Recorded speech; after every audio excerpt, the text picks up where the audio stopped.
अस्सलाम वालेकुम dear students, welcome to my channel biology secrets. आज हम आपकी खिदमत में एक और नए लेक्चर के साथ हाजिर हैं। आज हम पढ़ेंगे क्लास 9th की बायोलॉजी का चैप्टर नंबर 8 न्यूट्रिशन।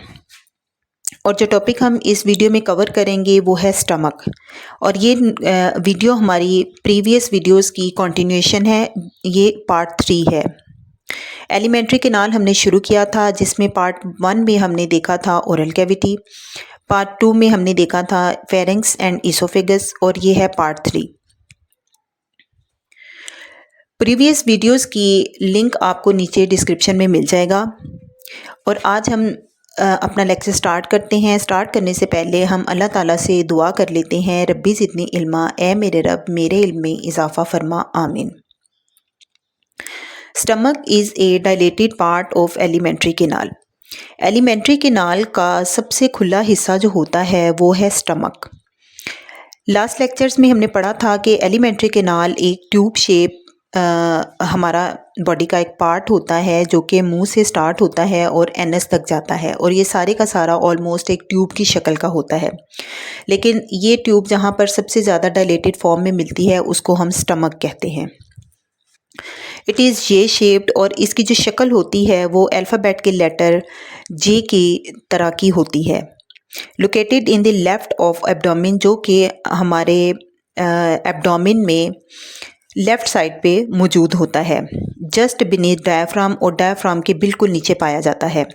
अब ये डायाफ्राम क्या है? डायाफ्राम एक मेम्ब्रेनस लेयर होती है जो कि चेस्ट और एब्डोमेन पार्ट के बिल्कुल दरमियान में होती है, और इसका काम चेस्ट के ऑर्गन्स और एब्डोमेन के ऑर्गन्स को सेपरेट रखना होता है। Stomach has 2 main portions. Stomach के 2 मेन हिस्से होते हैं। एक को कहते हैं कार्डियक पोर्शन और दूसरे को कहते हैं pyloric portion. Cardiac portion of stomach is present immediately after oesophagus. Cardiac portion जो होता है वो इसोफेगस के फ़ौरन बाद स्टमक में मौजूद होता है। मैंने आपको अपने प्रीवियस लेक्चर्स में बताया था कि कार्डियक रिलेटेड टू हार्ट, जहाँ पे भी आप कार्डियक का वर्ड सुने इसका मतलब है कि हार्ट। और अब इसको कार्डियक पोर्शन स्टमक के इस वाले पोर्शन को इसलिए नाम दिया गया है कि ये इसोफेगस के फ़ौरन बाद होता है और हार्ट के करीब होता है, इसलिए इसको कार्डियक पोर्शन का नाम दिया गया है।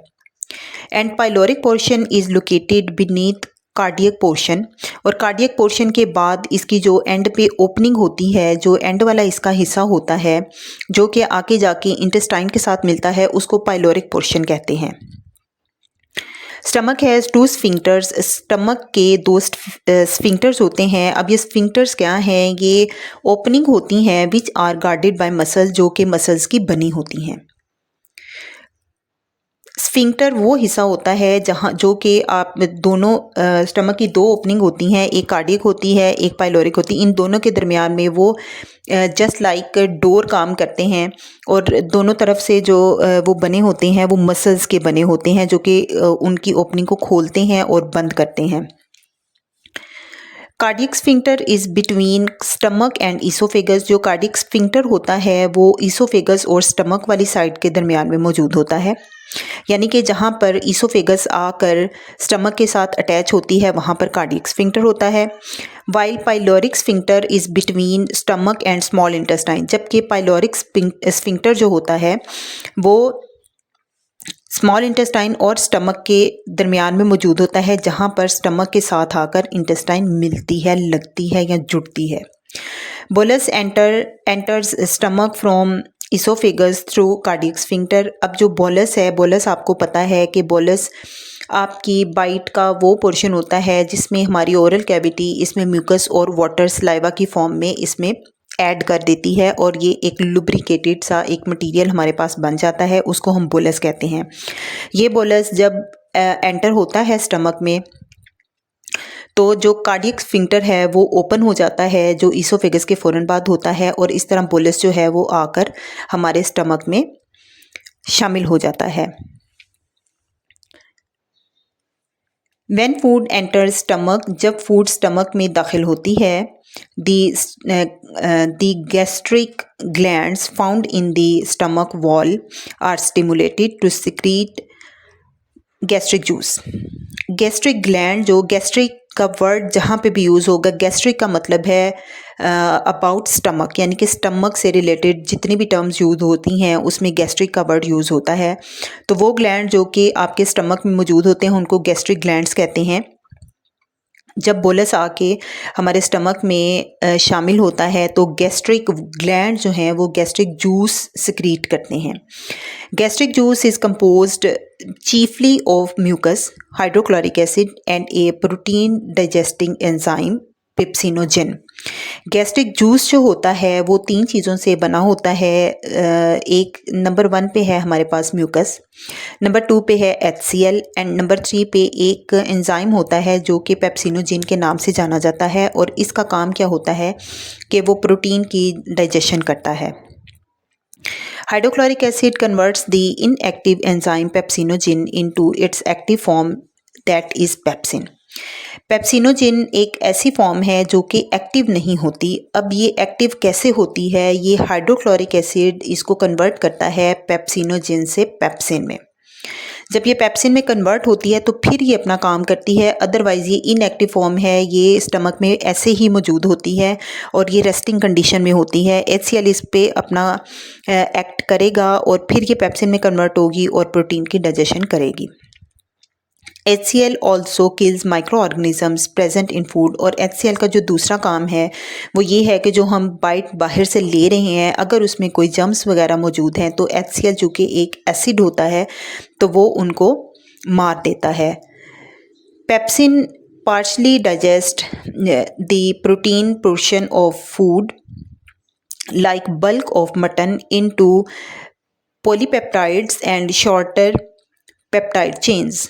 अब ये पेप्सिन जो है जो कि एक्टिव फॉर्म है किसकी? पेप्सिनोजिन की। ये जब हमारी बाइट जो अब बोलस की फॉर्म में हमारे स्टमक में एंटर हो चुकी है उस पर जब एक्ट करता है तो उसके जो बल्क पोर्शन होता है किसी भी फूड का लाइक मटन का तो वो उस पर एक्ट करता है और उसको तोड़ता है किसमें? पॉलीपेप्टाइड्स में और पेप्टाइड चेन में, यानी कि वो बड़ी फॉर्म से उसको तोड़कर छोटी फॉर्म में ले आता है। ये जो आपको पिक्चर नज़र आ रही है, ये जो डायग्राम नज़र आ रही है, ये स्टमक की डायग्राम है। सबसे पहले आप ये जो ट्यूब देख रहे हैं ये ईसोफेगस है और ये आपको उसके बाद जो नेक्स्ट लेबलिंग नज़र आ रही है वो है कार्डियक स्फिंक्टर्स। और स्फिंक्टर क्या होती हैं? छोटी छोटी ओपनिंग होती हैं जो कि इसके बोथ एंड्स पे मौजूद होती हैं और इस वाली को जो स्टमक और ईसोफेगस के दरमियान में मौजूद है उसको कार्डियक स्फिंक्टर कहते हैं और ये जो पोर्शन है इसको कार्डियक पोर्शन कहते हैं। उसके बाद इसकी बॉडी आती है दरमियान में, फिर पाइलोरिक पोर्शन आता है। पाइलोरिक पोर्शन वो पोर्शन है जो कि स्मॉल इंटेस्टाइन के साथ आगे अटैच होता है और इन दोनों के दरमियान में हमारे पास पाइलोरिक स्फिंक्टर मौजूद होता है, यानी कि ओपनिंग मौजूद होती है। उसके अलावा इसमें मसल्स मौजूद होते हैं। और नेक्स्ट ये जो आप पोर्शन देख रहे हैं ड्यूडिनम, ये फर्स्ट पोर्शन है स्मॉल इंटेस्टाइन का।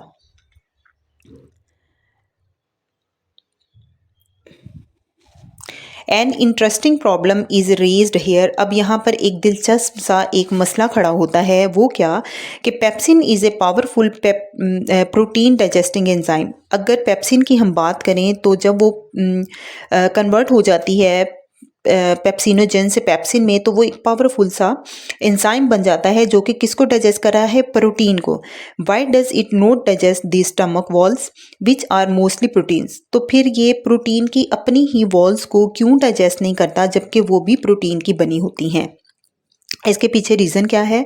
We saw that pepsinogen is not release in its active form. हमें ये पता है कि जो पेप्सिन है वो अपनी इसी फॉर्म में रिलीज़ नहीं होती, वो पेप्सिनोजिन के फॉर्म में रिलीज़ होती है जो कि बाद में कन्वर्ट HCl उसको पेप्सिन में करता है।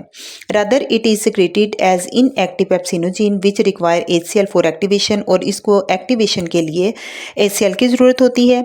The mucus of gastric juice form a thick coating over the inner wall of stomach and neutralize the HCl here. अब म्यूकस वॉल जो होती है गैस्ट्रिक हमारे स्टमक के अंदर वो एक थिक सी कोटिंग बना देता है गैस्ट्रिक जूस। ठीक है। गैस्ट्रिक जूस अब कहाँ से आता है, जो कि गैस्ट्रिक ग्लैंड हमारे स्टमक में मौजूद होते हैं वो रिलीज़ करते हैं। जब वो कोटिंग एक बन जाती है तो फिर वो HCl उस पे एक्ट नहीं कर सकता और HCl को के इफ़ेक्ट को ये वाला जूस जो है गैस्ट्रिक जूस वो न्यूट्रलाइज कर देता है। It makes pepsinogen difficult to activated and to attack stomach wall, और इसकी वजह से पेप्सिनोजेन को डिफ़िकल्टी होती है कि वो एक्टिवेट हो और उसकी स्टमक की वॉल्स को डाइजेस्ट करे। In stomach food is further broken apart through a process of churning. अब स्टमक के अंदर फूड जब एंटर हो गई है और डिफरेंट किस्म के एंजाइम वगैरह इसमें ऐड हो गए हैं जो कि पेप्सिनोजेन पेप्सिन कन्वर्टेड शुदा जो उसकी फॉर्म है वो पेप्सिन है, वो उसमें ऐड हो गया है और अपना काम उसने शुरू कर दिया है। लेकिन वो तब तक अपना काम सही से अंजाम नहीं दे सकता जब तक कि चर्निंग नहीं होती। अब ये चर्निंग क्या होती है? चर्निंग का मतलब है कि तेज़ी से घुमाना, तेज़ी से घुमाना, जैसे लाइक आप कोई मिल्क शेक वगैरह बनाते हो जैसे घूमता है इस तरह अंदर फिर वो घूमती है। इसके घूमने से क्या होता है, the wall of stomach contracts and relax and these movement help in thorough mixing of gastric juice and food. अब ये एक तो वो चर्निंग हो रही है, दूसरा स्टमक जो है वो कॉन्ट्रैक्ट करता है और रिलैक्स करता है, कॉन्ट्रैक्ट करता है और रिलैक्स करता है। ठीक है, जैसे वो हमने लास्ट अपने लेक्चर में पढ़ा था कि पेरिस्टाल्टिक मूवमेंट्स होती हैं। ठीक है, उसकी वजह से और साथ में जो चर्निंग होती है उससे फूड मज़ीद क्रश हो जाती है। The churning action also produce heat, और इसकी वजह से हीट भी प्रोड्यूस होती है which helps to melt the lipid content of food, जो कि फूड के लिपिड्स जो पोर्शन होता है उस पर एक्ट करती है और उसको मेल्ट कर देती है। Some quantity of gastric juice is always present in stomach. Stomach में कुछ गैस्ट्रिक जूस की अमाउंट जो होती है वो हमेशा प्रेजेंट होती है, चाहे वो एक्टिव फॉर्म में है चाहे वो इनएक्टिव फॉर्म में है। When bite is in oral cavity, जब हमारी बाइट जो है वो ओरल कैविटी में होती है, अभी हमारे स्टमक में नहीं पहुंची होती, brain sends message to stomach wall to secrete some gastric juice. तो हमारा ब्रेन जो है वो हमारे स्टमक को मैसेज भेजता है कि अब आपके अंदर जो है वो फूड आने वाली है, तो उससे पहले प्रेपरेशन कर लें। तो वो क्या करते हैं कि वो गैस्ट्रिक जूस रिलीज़ करता है।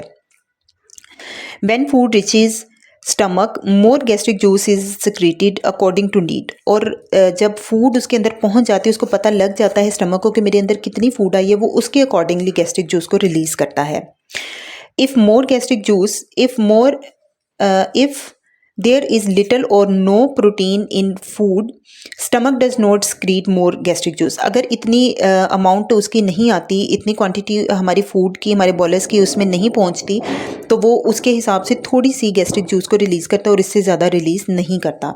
ऑन दी अदर हैंड, या फिर अगर more protein are present in food abundant gastric juice is secreted, तो फिर ज़्यादा से ज़्यादा गैस्ट्रिक जूस रिलीज़ होता है जब हमारी फूड में प्रोटीन की अमाउंट ज़्यादा होती है। In this case already present gastric juice begin the digestion of huge protein into peptides। तो इस केस में जो पहले से मौजूद हमारे पास गैस्ट्रिक जूस होता है थोड़ी बाइट के लिए, थोड़ी फूड के लिए, तो वो काफ़ी होता है, तो उसी गैस्ट्रिक जूस पे वो प्रोटीन को पेप्टाइड्स में कन्वर्ट कर देता है। These peptides stimulate some walls of gastric wall to release a hormone called gastrin, और ये जो पेप्टाइड्स होते हैं वो स्टमक की वॉल्स को एक्टिव करते हैं, जो कि एक हार्मोन रिलीज करता है जिसको गैस्ट्रिन कहते हैं। दिस हार्मोन एंटर्स ब्लड, ये हार्मोन अब ब्लड में एंटर हो जाता है and is distributed to the all part of body, और बॉडी के सारे पार्ट्स में इसकी डिस्ट्रीब्यूशन हो जाती है। In stomach it has specific effect and stimulates the gastric gland to secrete more gastric juice, और स्टमक के अंदर उसका ये इफ़ेक्ट होता है कि वो मज़ीद गैस्ट्रिक जूस को रिलीज़ करता है, मज़ीद गैस्ट्रिक ग्लैंड्स को वो जो है एक्टिव करता है, जिससे मज़ीद गैस्ट्रिक जूस रिलीज़ होता है ताकि वो सारी की सारी प्रोटीन को डाइजेस्ट कर सके।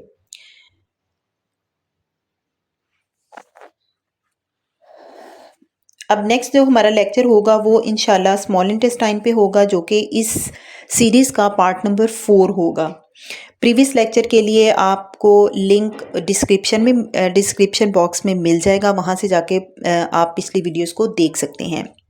मेरे चैनल को आप लाइक करें, सब्सक्राइब करें, अपने दोस्तों के साथ, अपने क्लासमेट्स के साथ इसको शेयर करें ताकि मज़ीद लोग भी इससे फ़ायदा उठा सकें। तब तक के लिए मुझे इजाज़त दीजिएगा। अल्लाह।